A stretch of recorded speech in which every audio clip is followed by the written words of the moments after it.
Hello, everyone, and welcome to today's special Orbit Live event. Is this a kissing book, romance, and fantasy? And the answer is yes, these are kissing books. I'm excited to welcome two fantastic fantasy romance authors, Megan Bannen and Hannah Whitten. Megan Bannen is the author of the fantasy romance novel, The Undertaking of Heart and Mercy, which just released yesterday. Megan is also the author of YA fantasy books including Soulswift and The Bird and the Blade. The Undertaking of Heart and Mercy is her first novel for adults. Hannah Whitten is the author of the fantasy romance duology The Wilderwood, which includes the New York Times bestselling For the Wolf and its sequel For the Throne, which just released in June. Her upcoming novel, The Foxglove King, will release March next year. Links to buy Megan and Hannah's books can be found by clicking the green button below the video.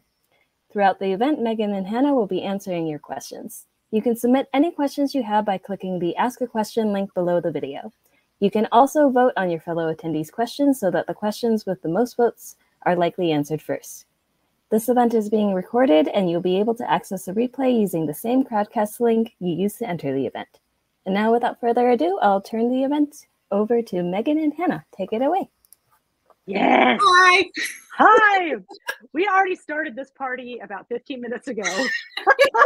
We did. Hopefully we didn't use up all of our best jokes. Oh no, we'll just recycle them. They were good though. There you go. How are you? How's the post-release endorphins? I feel like I've been hit by a truck, but like in a good way. In a good way. That about sums it up. Yeah. Every time.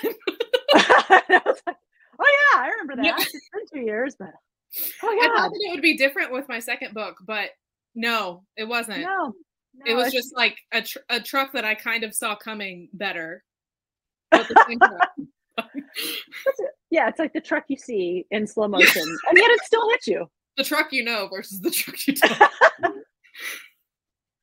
Oh, Hannah, this is going to be delightful. Great. I'm so excited that we're talking about kissing books. And I love kissing books. I do too. And like romance and fantasy. Yes. And so that's what I want to start with. I want to talk about like the truth, which is that fantasy and romance go together like peanut butter and jelly. They sure do. And I want to ask you, like, why do you think that is? I think that it is often because the stakes in fantasy are so high that you just got a lot of heightened emotions that are happening even in books that like the romance isn't really what takes center stage. It tends to be kind of something that crops up in like B plots often just because when you are dealing with these huge emotions and these huge like world changing, paradigm shifting things that fantasy books are usually dealing with, I think that people in those moments are seeking out connection. And, you know, if romantic connection is something that you want, then that's going to be something that you're kind of looking for in those moments, just because, you know, people need people, and you, especially whenever everything's going to shit, like you just want to find your people. And so I think like just the way that all those emotions are so huge in fantasy, like, of course it means that the romance is going to be huge too, you know? Yes. Huge, big romance. Big romance. Big fat feelings. Yes.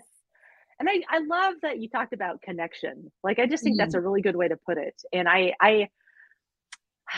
because I also think that when you add that romance element to fantasy, whether it takes center stage or not, that it helps bring like the human element into fantasy. Like fantasy is very world driven and plot driven. Like there's big things happening in worlds. There's people fighting evil. There's people going for the throne. Hey! And in the midst of all like kind of the big important things, I think it's really nice to have the romance to like ground it a little bit and give it kind of that human element. Yeah.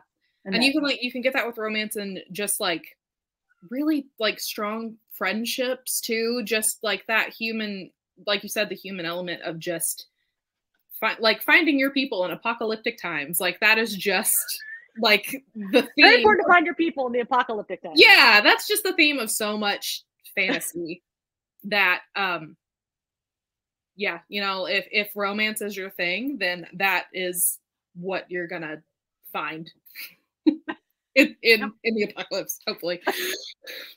And romance is my thing. Anyway. I'm assuming it's your thing. I do. Romance. Oh my God.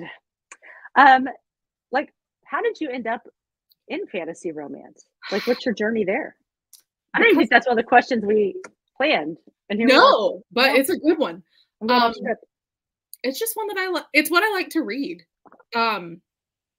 So the short story of kind of how Wolf came to be was I was postpartum and had a plethora of fun postpartum mental issues, including like depression and anxiety and OCD and just a great cocktail of all that stuff.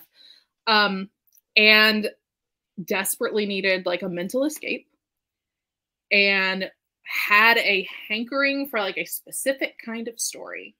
And I kept finding things that like kind of orbited what I wanted, but nothing that just landed on it directly. So I was like, well, I'm just going to write it mostly so I can read it. And so that's what I did.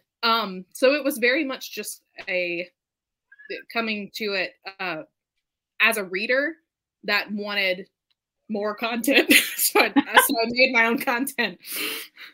Yeah, I mean, that makes sense. And can you all hear my cat scratching at the door? I'm just going to let her in. Because it's the year of our Lord 2022. Come on. Come on. She's going to want out. I'm going to use this. That's how this is going to go. It's that kind of virtual events. And now she's scratching to go out. It's good. Yes. And I love that idea of kind of writing the thing that you just kind of are jonesing for, you know? Yeah. It's just like, it's like, well, I'm reading a lot of rom-com. I want to write a rom-com, and someone's helping me out right there. But I write fantasy, and I don't think I could write like a normal people rom-com. Yeah. Like in the real, I don't know how to write reality because I'm a weirdo. And Same. I was like, but yeah, see, I'm still enjoying chatting with you this evening. And it's like, well, there are a lot of fantasy rom-coms out there. There's like a lot of fantasy romance. Yeah. And I love that too, but it's like, oh my God. I think that was taking, like, as I was reading it, I was like, I have never read anything like this before. Like, I know that, like, fantasy rom-com is something that exists, but it's just not something that I've ever seen a lot of. So I was just delighted. Well, hey. that it was a thing that existed and that I could consume. Thank you for enjoying my lockdown fever dream. Yes. Because it was like, I wrote it in, like, spring 2020, and it's like, well, I don't know what this is. What's bringing me joy? Talking animals? Yes. He's got a rapier? Okay. Why not? Yeah. That's like me, literally every like tiny element of world building like that, where it's like, he's got an eye patch, or and it's like, oh, so why thematically did you decide to do that? It's like, I thought it was hot. So I put it there, and then I like retrofit the rest of the world building to justify it. Yes. So like Hart Ralston and the Undertaking of Heart and Mercy, for some reason I always pictured him with a rapier belt, you know. Good. And it's like, it's a book set in kind of an Old West style fantasy world, and like, you know, people weren't generally carrying rapiers in that like literal setting. But they are now. Like, well, I gotta justify the rapier, because for some reason this guy's got a rapier and it's hot, so I want the rapier. It is. And this is how and it's like a whole piece of the world is built around that. It's like, well, I need to build in this mythology around like the religion of the world and death. And so, like, what do you use a rapier for? Like slicing a little bit, but I think it's more of a skewering kind of it's a puncture weapon. So maybe like you need a rapier specifically to skewer. And why would you need that? Well, maybe the human soul resides in the appendix. Maybe that's what the appendix is for. I love the mental jump from like core to appendix. Yeah. And I also, that was one of my favorite things, and like one of the moments where I was like, I'm glad that fantasy rom-com is a thing that exists. And I realized the human soul obviously lives in your appendix. It's got to be there for some reason. That's what it's for. And so like that whole piece of the world exists because Hart looked sexy with a rapier. And that, my friends, is craft. Cheers! The genius of the author. Hashtag craft tip. If not, do thing. I don't recommend building your world that way. I do. Oh, good. Record. I'm friends with Tessa Gratton, and if you've ever heard Tessa Gratton talk about world building, I mean, she's just It's like this genius brain. Yeah. And I ain't like, got one of those. Tess builds the world first in intricate detail, and it's all so amazingly thought out, every piece of the world. And then like the next part is, well, what kind of people live in this world? Like who would grow out of this world? And I'm like, wow, I wish I were that smart. I do that like the opposite direction. Yeah, I do too. Mine is always like the characters show up in my brain first, and if they have something very specific to them, it's like, okay, well, why would they have that? Like, and that is kind of where the world building builds from. Yes. I'm sorry, we're having a moment. Know. No one else does that. It's like, I like this story and these people. Yeah. Oh, I have to build a world. And it's like that. This has to be taking place somewhere, unfortunately for all of us. When I was in early 2020, I was first playing around with the idea of like, what am I going to work on next? I don't know. And I was just dithering and feeling terrible about it all. And I was having a phone call with my agent, Holly Root, who was the best. And I'm like, Holly, I don't know what to do. I'm thinking about this. I'm thinking about that. She's like, you know what? You're in a good place, Megan. You're not on contract. You can write whatever you want. So go nuts, get weird. I'm like, all right. And then that's the moment you're like, I will. And so every email to Holly for like the next year started with the words, I just want to remind you that your exact words to me were, go nuts, get weird. Need to lay that out first. Lay that out first. So I sent her like the first 5 chapters, and she wrote back with, what is this? And when can I have the rest of my eyeballs? She's like, but one note. Yeah. One note as we move forward. She's like, you're going to need a world. You're going to need to do some more world building. And like, because all of the fantasy part was attached to Hart. And like Mercy was really in like small town America, you know? Yeah. And like, she's an undertaker. Mm-hmm. And as an undertaker, she very much, it looked much like the funeral industry in our world. And Holly's like, Megan, have you ever seen The Mandalorian? I'm like, yeah, I know. This is Holly's brain. She's like, you know Baby Yoda's baby stroller? Yeah. She's like, you know how it's not a baby stroller, but we all understand that it's that world's version of a baby stroller? Yeah. She's, you need the Baby Yoda's baby stroller, the funeral industry. And so a week later, I had a whole religious system and like this belief of gods and what happens when you die and how to care for the dead. And it all came from Baby Yoda's baby stroller. I love it. Thank you. That's how we roll. Baby Yoda. We salute you. Was that so one of the things that really struck me about Hart and Mercy, I did really love all of the religious stuff and how it felt really intricate and weird. Like it was something that I hadn't seen before. And I also am just a big sucker for the idea of like, we had these old gods and they sucked, so we got new ones. Very relevant to my interests personally. And they were the best. I was I guess just feeling, more vulnerable than usual whenever I was reading. There's just one line that was kind of like just a little throwaway line, something about like, well, the old gods were like really into hell, but we got rid of that one. And I was like, get rid of hell. I just feel like we don't need that crap. I love books. I loved it very much. Thank you. It was what I needed in that moment, and I really appreciated it. Well, I want to talk more about your world too, because okay, because like I love, because there's like the whole kind of fairy tale element, but like dark fairy tale that's like, yes, sign me up, I will take that, pour it down my throat. And the whole notion of the woods, right? And like so many fairy tales and fantasy deal with the woods, but I love I love seeing how everyone has their own take on that. And I want to hear more about like how you developed your woods and the mythology around it and how you managed to make woods so sexy. I mean,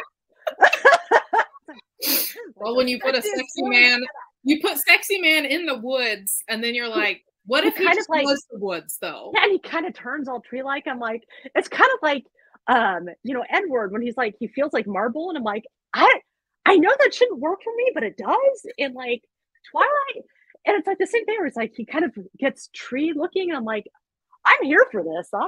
I did pitch it like before the book came out as like, what if you dated Treebeard? Yep. What if you dated Treebeard and Treebeard was sexy? Like, that's it. I love someone saying "sexy Treebeard" in the comments. Hey, you get it. You get it. So I grew up in Tennessee, so like woods are just about. So I have always kind of wow, I write good words. Gravitated toward writing like foresty settings just because write what you know.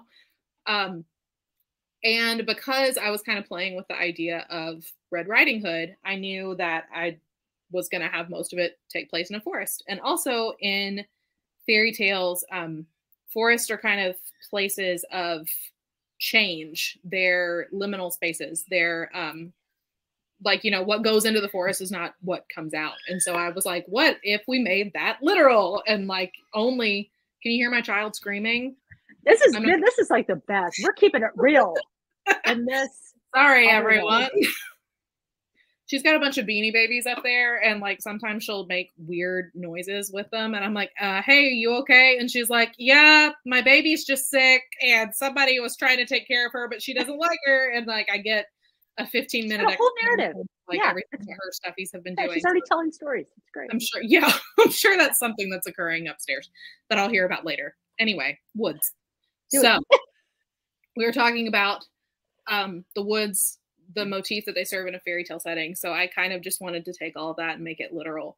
And through the seemingly endless rounds of revision that For the Wolf took to become anything even vaguely book-shaped, because when I wrote it, I had no idea how publishing worked, how one wrote a book.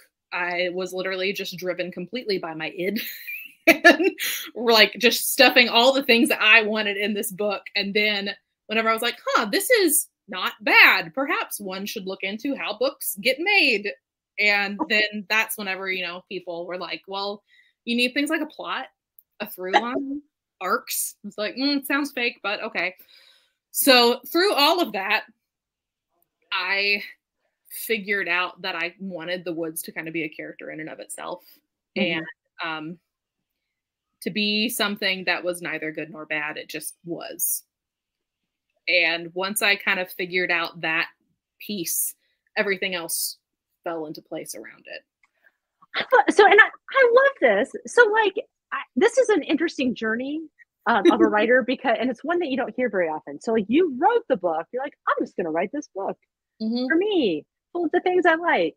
And it wasn't until later where you're like, this isn't bad. I might publish it. That's exactly what happened. Me too. Really? Yes. And I don't, oh my God, I've never met anyone else like this. It's uncommon. Yeah. We're friends for life. Perfect. I'm so excited. Because like I wrote The Bird and the Blade, it was like, as a parent, it was like my kids were really little. And it was like, you know, when you're a mom with little kids, your whole life becomes just in the service of everybody else. And you just turn yourself inside out, just giving and giving and giving until you've got nothing left. And then you dig deeper and you give a little bit more. And it was like, I was like, suddenly I had this idea that, wait a minute, I don't have to publish. I could just write a book for me. And it became this thing of, I want to write a book. I don't want to publish a book. I just want to say I did it. And it was this thing I did for me for years, where it's just like I wrote during nap time. I started to get up at 5:45 in the morning to write before going to work. It was, I know, it's a sickness. And, you know, and it was just like this thing that brought me joy that I did for me. It was the one thing I did for myself when my kids were little. And then eventually I was standing in the young adult section at the library where I worked, looking around going, I feel like it's about as good as like 50% of the books here. I don't know. What's the worst someone could say is no. I'll try. Yeah. That was kind of what I did too, was like once I had written it and like went back through and read it, and especially because I had just been like packing all the things in that it gave me a crumb of serotonin, I was like, I think perhaps this thing that has given me the good brain juice would also give others the good brain juice were it to be available. And then I was Googling, how do you get published? And the first piece of advice that I came across is like, you should join Twitter. And then I've regretted that decision for, Oh, wow. That's not a good piece of advice. If you would like to have your soul crushed, join Twitter. I'm so glad that your good brain juice like made it into the world. Good job, you. That's the fact that it has also given others good feelings is still extremely wild and very rewarding to me. As it should be. Good for you. I love that journey for you. And I'm so excited we both had kind of a similar. Yeah. I don't know, maybe I'll post it. Wild. And it was like kind of just needing a space in your brain that was just yours. Yeah. Like, yeah. I need a thing to focus on, and a thing that can be just mine and is not something that is done in service of anyone else. Exactly. And that's why there's kissing in our books, because we want all the kissing. All the kissing. And rapiers and hot things. Yeah, and yearning and longing. I love yearning. God, I just live for yearning. Yearn. Oh my gosh. Real good. I do want to ask before we like move into the audience questions, because we have a good. We do. Okay, yeah. We do. But I want to ask first. But whenever we were talking before, you were talking about how whenever you were writing the sex scene in Heart and Mercy, you texted Sierra Simone, which blows my mind because I love Sierra Simone. Like I love Sierra Simone so much. Like we like aren't friends. Sierra, I'll be your friend. Like if you're watching. But I used to be Sierra Simone's kind of boss. Yeah, I worked with Sierra Simone a long time ago. You're so cool. No, I happen to be like adjacent to cool. Like I'm cool adjacent. That's what I mean. Yeah. Like cool adjacent and have the ability to fake it. That's it. But only a cool person ever does.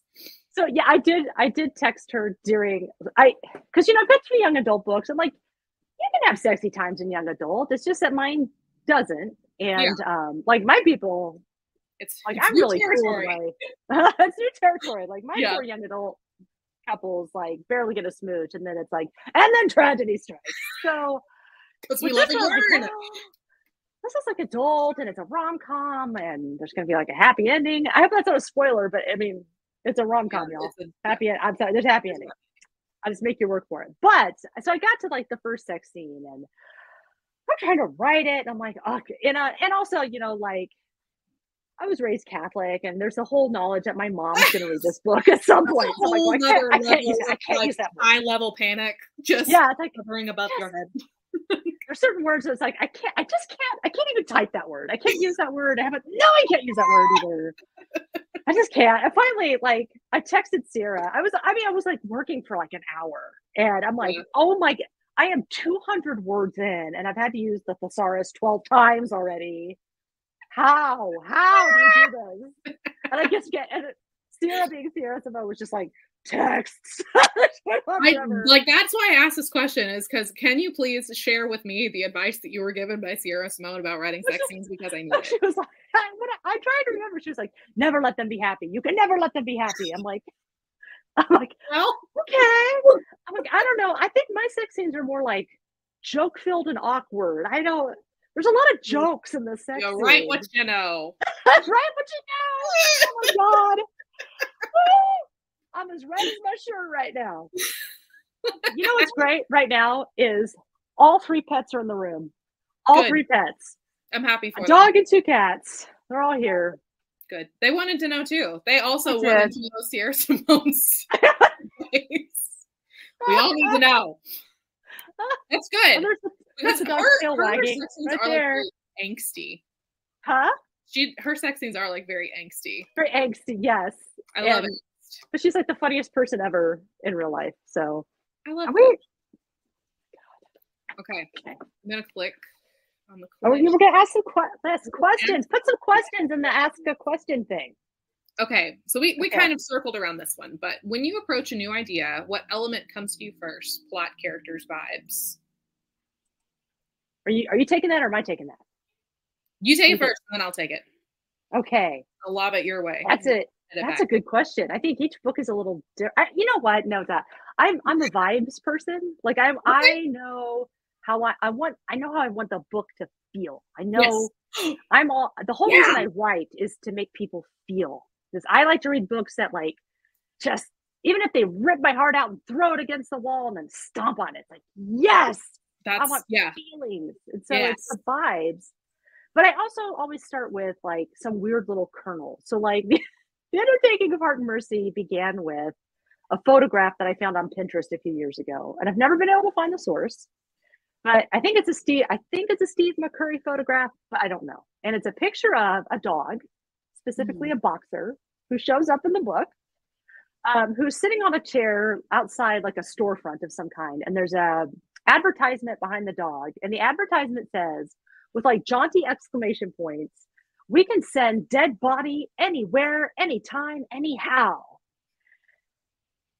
And it's like, wow, that's real. Like that exists somewhere in reality. I don't know where that is, but that's real. And like that's a service that you need in reality. Like I've had to send a loved one from one place to a different state for burial, and but it's usually what it gets me is like the need to advertise. It's like in what situation would you need to advertise that service? Yeah, and so then I mean just kind of snowballed from there. Like, well, there must be a lot of people dying far away from home that need to be shipped back home. Well, in what situation would that occur?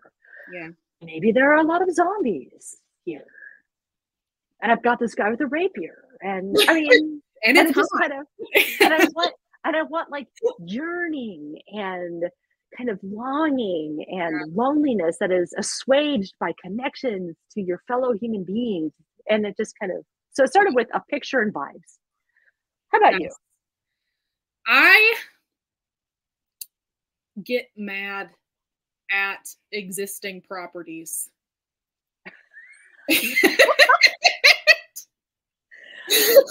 Yeah.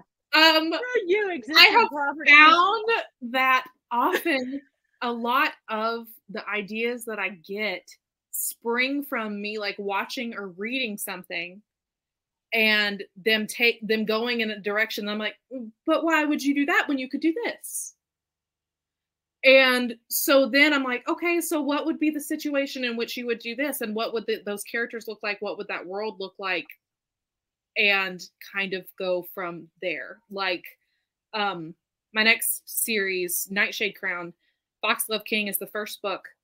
And this idea sprang from me being very upset at Rise of Skywalker. Which oh my God.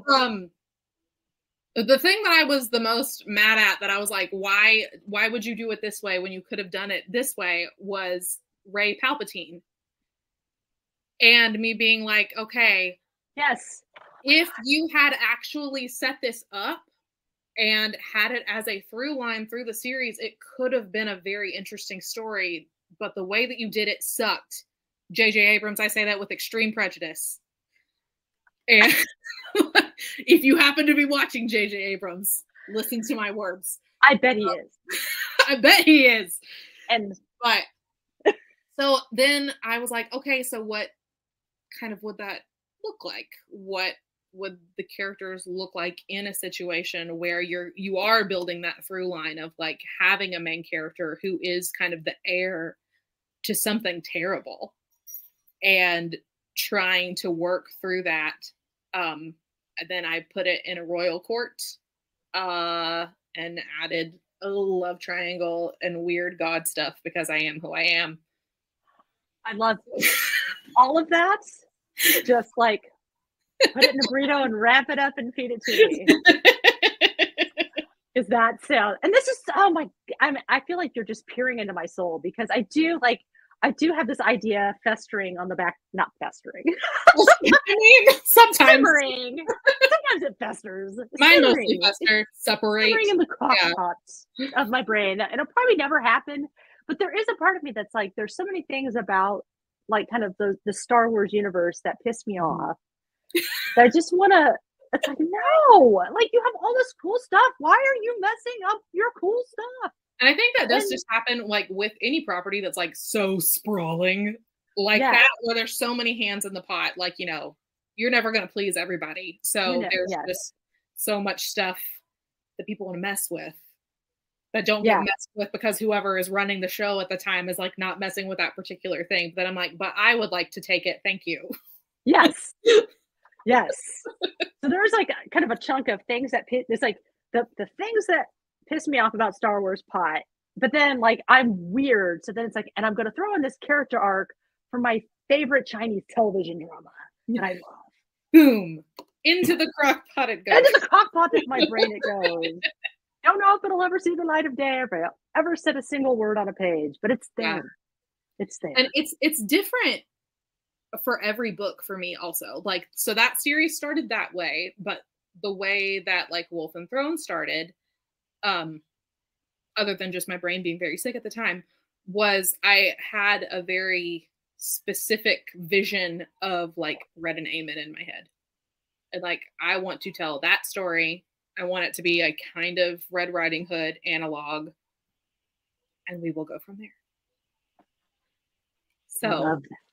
Yeah, you should. If you haven't read it yet, you should read it. With I think it's all right. So if you like those things, you might like that book. Yeah. So it's been different every time. I like that book. Yeah. Helping you out, readers. It's been very different every time. And then like I also have a crock pot. Mine is festering though. That has like an idea for like a fairy book series, like that's like an adult Holly Black that I've tried to write so many times and have never really gotten it right. That just started with like these weird pictures that I saw on Tumblr where somebody had just like taken pictures of their friends like at night and then had gone in and edited it to where like they're just in silhouette, but their eyes are really bright. And they're just like in cornfields and next to highways and stuff. And it's just this very creepy sense of like it's normal but just off from normal. Yes. And so that's what's in my festering crock pot right now. And so that started from I'm very excited about your festering crock pot. We're gonna have t-shirts someday. It will present to me a plot, but we're still waiting on that one. Oh my god. This is the content you all came here for. Yeah, you're welcome, everyone. What's another question? How much did the story change from the first draft to the last draft? Why don't you go first on that one? So for Wolf, it changed a lot. Well, I say that because I ended up like rewriting it a lot. The basic storyline, like Red and Aemon's basic storyline, stayed very similar from draft to draft, but everything around it and kind of like the reasoning for things, the world building, because as established, I had no idea how a book worked, was definitely like a work in progress the entire time. So that is completely different. So it was a really weird mix of like the main characters and the through line, and especially their love story being the same thing, but all of the stuff around it that like made it work changed. Yes. Oh my, you know what? I think, you know, I can hear people. I'm just going to close this. We'll see. This is like the most chaotic author event I've done. It's fine. I've never had every animal be like, "Hey, girl, guess what? Gonna come in here." I'm sorry, are also going to be a part of this. Here's one of them. He's right here. This is Hermes. He's the resident punk. Okay, here's your cat content this evening. He's a sweetie. He's our COVID kitten. Oh, that's another story. So I think I have through the process of writing 3 published books, Mm-hmm. and a few lingering off in the Netherlands that, you know, maybe may or may not do the light of day. But so my first 2 books are young adult books, and like my first book I just wrote for, and now the beagle's barking. Can you hear this? This is just like a nightmare. Horrible. And it's a beagle, so she's loud. So my first book, The Bird and the Blade, it's based on an opera, because all teens want to read a book that's based on an opera. I was that teen.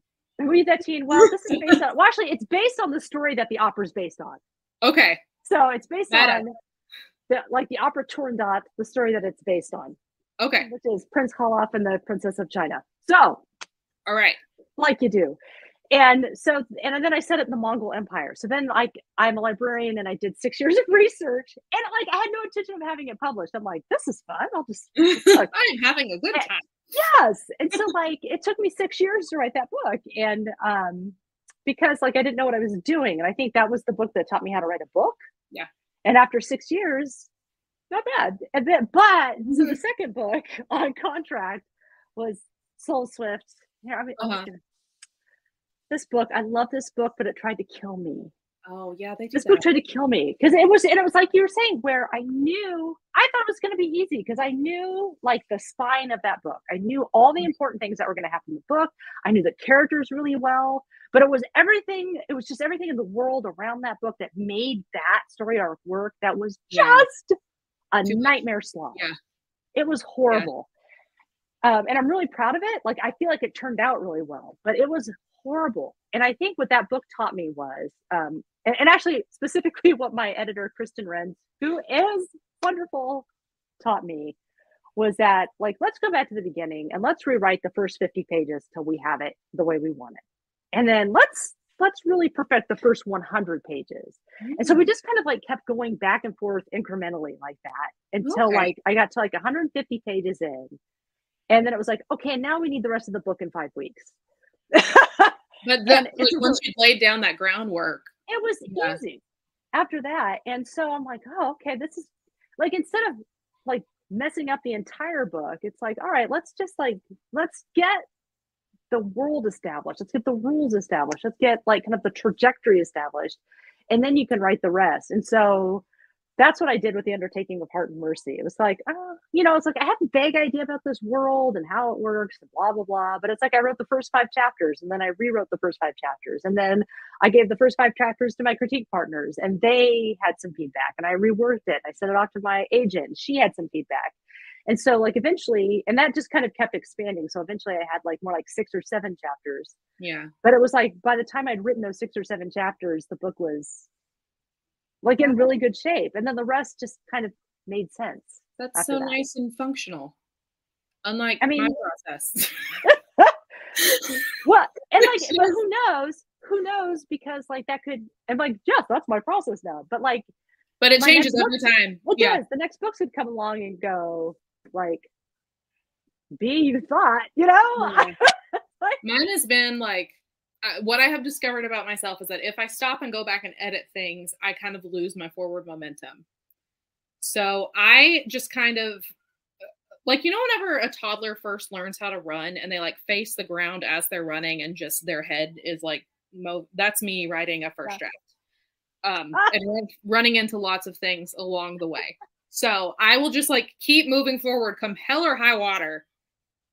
And I hide all this stuff. I keep very chaotic notebooks next to my computer.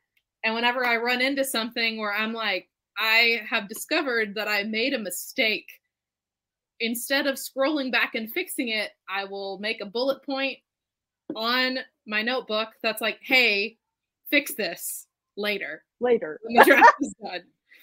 So I get to the end and then I'm like, okay, now I can go back and fix all of these things that I know now were the wrong direction to take. And the only time that I do differently from that is sometimes there will be sections that I feel like if I don't get this part better, I'm not going to be able to move forward. And I actually just spent like 3 days on a section like that, like this week. So, and I guess it's just intuitive. Like it's what I can just tell, like, okay, until I fix this, like I'm not going to be able to do the other things Yeah. that I have written down in my crazy bullet point section where I'm crossing things off. So that's my process. And sometimes I'll get to like the last 15% of a book and realize that I can't write it yet because the stuff that comes before it is so messed up. So then I'll go back and fix all of that and then get to the point where it's like, okay, now I can write the end because I wrote the other stuff. I don't think I'm going to have to do that with this one because I think that I've figured the end out and like laid out enough stuff where I'm going to be able to do it. But I don't know. Ask me in 2 weeks and we'll see where I'm at. With you. I'll check in with you. If you need to cry, got the shoulder for you. I have before.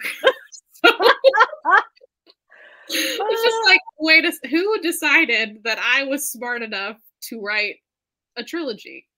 Because I mean, I didn't decide, but it's fine, and I'll figure it out. And it's one of those things that literally changes like day to day. Like one day I'm like, I'm a genius, and the next day I'm like, the gods are striking me down for my hubris. Like it just swings. The pendulum swings up daily, hourly, sometimes.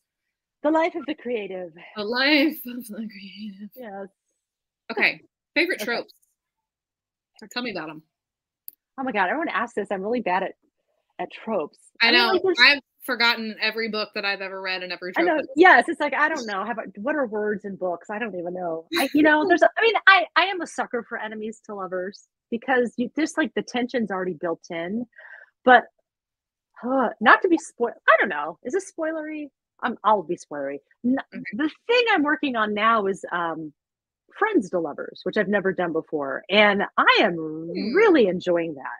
Okay. Like I'm really enjoying that. It's really fun to write people who already like know each other cold, they're already best friends, and having to kind of work in that, how do we what changes? Like why would they go from this thing that's working to taking the risk to like move on? So I'm enjoying that right now. I don't know if this is a trope, but I love a tragedy. I love a sad ending. I love to be sad. I love to be destroyed. I want to be destroyed.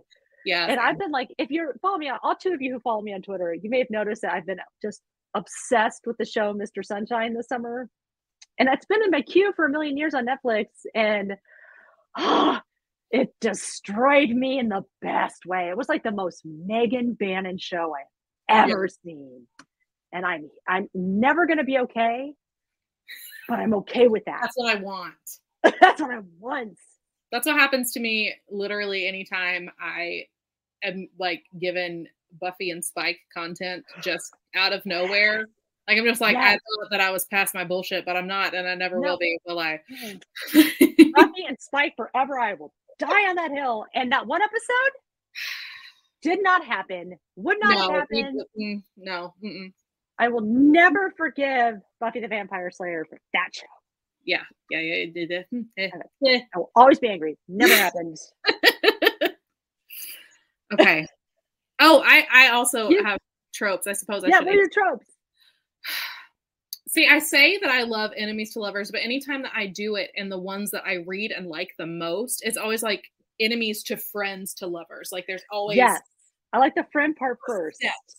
And I like in theory the idea of like you're still enemies and you still don't like each other, but you just like have this like super like rapport, sexy connection. Yes. But I always end up writing like that they become friends first. So I like both of those things when you smoosh them together. Me too. Yeah. So I feel like you can't just go from I hate you to, well, hold on. I guess I did that in Heart. You can. You Never mind. I'm sorry. And I do like to sometimes. I love like a forced proximity. Like whether it's like an arranged marriage, like I love that on its own too, just because I something about like all of the pieces of a romantic relationship being there, like everything but the romance is already there. Yes. I love that. I do too. Like, kind of having to already exist in this framework of how you would exist if you actually loved this person, but you don't. Love like that. A good Regency romance like marriage of convenience kind of thing. Yeah, love a marriage of convenience, and also just like we have to work together for reasons, even if it's not like a marriage situation. Yeah, solve the murder, whatever. Yeah, we have to be in each other's face, and there's just no way around it. I love that, and I'll read it every time. And I love like I don't know like what the trope term of this is, but like I guess like a survival romance. Like we are in this awful situation together and must work together to get out of it. Yeah, that's my jam. You can stick that in a dystopia fantasy, like anything, and I will purchase it every time. It's true. Honestly, any story where like two people fall madly in love is probably my jam. That's true. Yeah. I like all the tropes. I feel like I can be sold on pretty much anything if it is presented like if it is written well, you can sell me on anything. Yeah. Yeah. Agreed. Okay. Are you looking? Oh, good. I'm looking. You look. You ask one. I'll look. Okay. Oh my gosh. Me without my computer glasses on. Okay. Ooh, what are some of your favorite romance and fantasy books? Oh my God. How much time do we have? Again. Now I'm like, what's a book? I got some. You think I'll start answering this one? Okay. Because I had to answer it last night. So I'm looking at my bookshelves. Fantasy romance. Listen, some of my favorite books this year are A Marvelous Light and A Reckless Truth by Freya Marsk. I mean, just like unapologetic romance tropes in fantasy. It's not like I'm sneaking a love story in because this is really literary romance. It's like, no, this is a romance. This is a love story. Setting. And the characters, like I would take a bullet for any of those characters in either of those books. And A Marvelous Light's already out. A Reckless Truth comes out this fall in November, I think. But sounds right. I loved Half a Soul by Olivia Atwater. Yes, that was the most charming little morsel. It was just so pure. It was so pure, and it was like, oh my God! And like you're in this jaded world. It was like a sorbet. It was like this is cleansed my palate in the best way. I love the Jasmine Throne for like epic fantasy with romance. Yeah. I love that one. What else have I got over here? I loved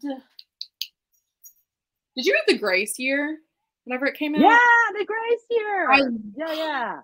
The Grace Year. And like don't go into it expecting a happy ending. Like it's not like a romance, but this is why I liked it. Yeah, the romance in it, like you're talking about like books that you want to wreck you. Like I had to stare at a wall for an hour after I finished that book. Like I love that. Kim Liggett. I love Kim Liggett. It laid me out. And I loved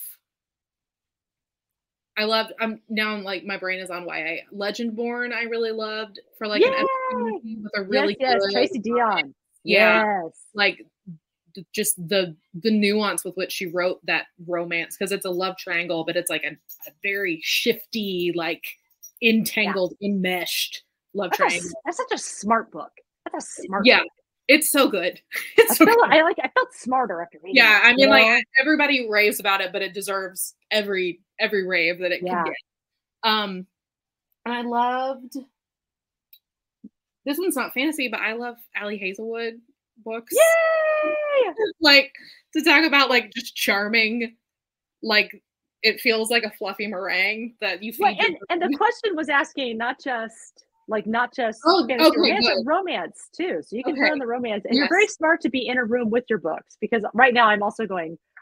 If I could start my books. If we're talking rom-com, let me tell you something right now. Alexis Hall has single-handedly got me through 2022. I have had them written down to try because I see recommendations all the time. Oh my God. One yet. Because I've had, aside from a book coming out, I've had like a ridiculously terrible year. And like, look, everyone's fine. No one died. It's just one of those things where ridiculously horrible things just keep happening one after another, month after month. And it's just like, really?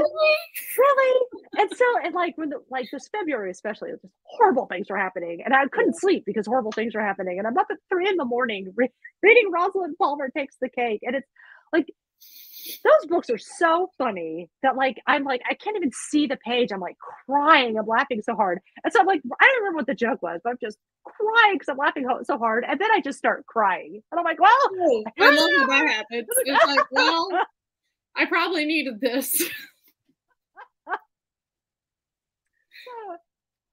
recommend the complete works of Alexis Hall on that one too. Okay. So I'm gonna combine two because I think my answers are probably gonna go with them. So one is, what's the best kissing book writing advice you have received, and about balancing romance and other plots going on at the same time. And I think those questions kind of answer each other because the best advice that I got, especially whenever I was like revising Wolf over and over and over and over and over again, was that I had a love story and then figuring out a way to make that love story play into, like, make it an indelible part of the other plots, like enmesh it within the plot of the rest of the book. And so it's not really something that's just kind of like, it's not like the romance is happening and everything else is secondary, or everything else is happening and the romance is secondary. It's the two plots feed each other. Yeah, in equal portions. Yeah. Yeah. So, and that's kind of how I try to approach anything that I write that has a romantic story to it, is instead of like just kind of having it there, like it is part of the A plot. Like it is feeding into that plot. Right. And one feeds into the other. Yeah. And that was something that was interesting about writing Heart and Mercy, because rom-com has a very specific plot structure. Like there are 7 beats to a rom-com, and you usually don't stray from that. And but fantasy has its own cadence and its own kind of structure. Yeah. It was really interesting. The challenge with that book was melding those two things, you know, and figuring out how that's going to work. And that was an interesting challenge. Yeah. But it's like you said, where like they have to be intertwined. It has to be each one of them kind of taking the weight. And I would argue that Heart and Mercy is more rom-com than romance. Or let me try that again. More rom-com than fantasy. Like the fantasy element plays back and forth with the rom-com. It's not like the rom-com isn't happening as like a side hustle to the fantasy. Like it's informing the plot. Yeah. And they're both playing a role in that fantasy plot, sometimes without realizing that they have information that the other one doesn't have, and things like that. But yeah. And I don't know, as far as like advice for kissing, have I had advice for writing kissing? I think I just love writing kissing, and I've never thought much about it because that's the fun stuff. Like, I feel like writing like kissing scenes or sex scenes, it's kind of like writing a fight scene. Like you have to choreograph it in your head. Which is actually, I would say that for sex scene. I think kissing scene is not as challenging, but there's nothing I hate more than writing a fight scene. Ironic, since I write fantasy. Yeah. I also hate I hate them. God, my second book, I had a guy who, like, religiously speaking, carries 2 swords. Do you know how hard it is? Do you know, like, the corner I painted myself into by having a guy with 2 swords? It's like, wait, he can't pick that up. He's got a sword in each hand. It's like fight scenes and sex scenes are really similar, where there is choreography, and sometimes you'll read a sex scene in a book and you're like, wait a minute, was too hard. Hold on. How did we get that there? I have to like put it down and be like, oh, hold up. I need to like map this out in my brain to figure out. If his hand was there, it can also be here. How many hands does he have? And that's Ice Planet Barbarians. Yes, Ruby Dixon has solved that problem for all of us. Yeah, she was just like, guess what? I will fix this. Okay. By the way, I do see someone in the comments suggesting the Very Secret Society of Irregular Witches, and I second that. That is delightful, by Sangu Mandana. I mean, like, if you just read the pitch, it's like, there's a witch who like has to live out her life in secret, but she has to like, she gets hired to help these three girls who are little girls who are witches. So they can also be in secret. And there's a sexy librarian who's grumpy that lives there. Put it in my veins. Like, I'm gonna read it just for the sexy librarian. I'm literally writing that down right now. Write that down. It's delightful. Just came out yesterday, actually. So good recommender. Oh, it's Priyanka. Excellent recommendation. Good books. I'm gonna ask you this. Yeah. Have you ever seen a missed this is a question that was sent in, but have you ever seen a missed opportunity in like an IP that you have watched, like a TV show or something, and been like, wait a minute, they should have done this instead? Because I have a lot, but I'm gonna give you okay. Well, see here, I should admit now that I live in a cave, and like my pop cultural references are thin, and people are like, you don't know who that is? No, I sure don't. I don't. I'm really bad. I think like there's like 10 years there where I was like raising kids and working and writing, and I just got very austere and I didn't watch stuff, and I just got in the habit. I'm only just now getting back in the habit of actually watching things. So I don't have and me being an absolute weirdo, like my missed opportunity was I'm listening to this opera and I just don't like the way it ended. It's like, no, the prince would not fall in love with this princess. They're both jerks. Obviously, like this other secondary character is the real hero of this story in this opera that I'm going to rewrite now. Like, who does that? No one does that. So, I mean, that's my kind of missed opportunity. But I'm sure Hannah has ones that like normal people actually want to hear about. Well, that's debatable, but I'm going to tell you about them anyway. The one that keeps me up at night is Bonnie and Damon in the Vampire Diaries. I think about it all the time, how they should have been together, especially, I guess, spoilers for, like a 15-year-old show, but especially after they were in the prison world in that one season and were very obviously in love. And then they kept doing this thing where the writers would have Damon be something like, I love you. And then there'd be a pause, you'd be like, as a friend. What the hell? What the hell? Stop.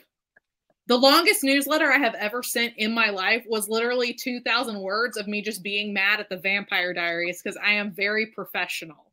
I'm just cracking up at Priyanka in the comments. You get it.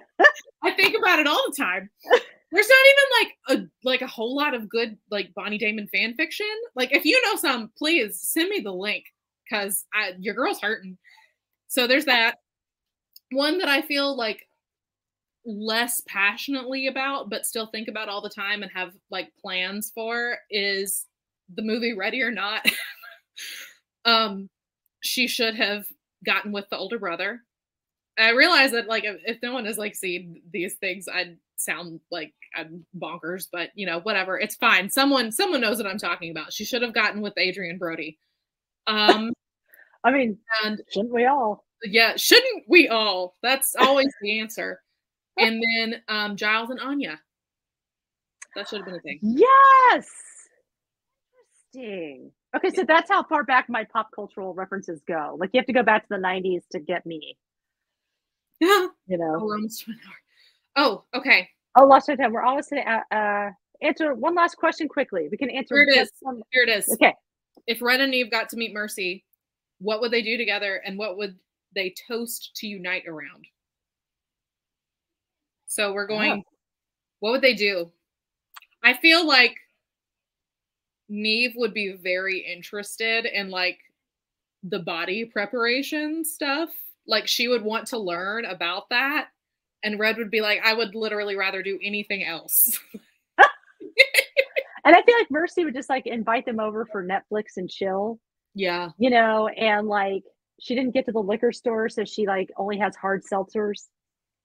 And Neve would do those, Red would not. like if Red and Eamon both came, they would both look at that hard seltzer like you had offered them a live cockroach. And Mercy would be like, I'm so sorry. I know it's lame. And then we would be like, there's no need to be sorry. No apologies necessary on my end. Solmir, I think he'd drink a seltzer. You know what? I do think Solmir would drink. Guy. I think he'd be in. Yeah. Eamon would be drinking IPAs, and everyone would be like, if you talk to me about this IPA, I will punch you in the chin. And Hart would just be over there with his tea. Yep. Tea. I think that Hart and Eamon would be pals. I could see that. Pals. I think they would just be united in their hatred of Solmir, who was just like there with this. Yes.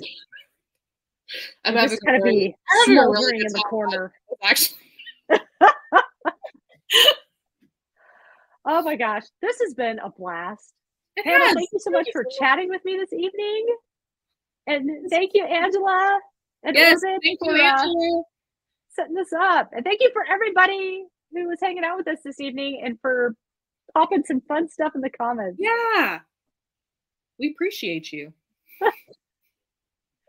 So I think that's our show, and buy books.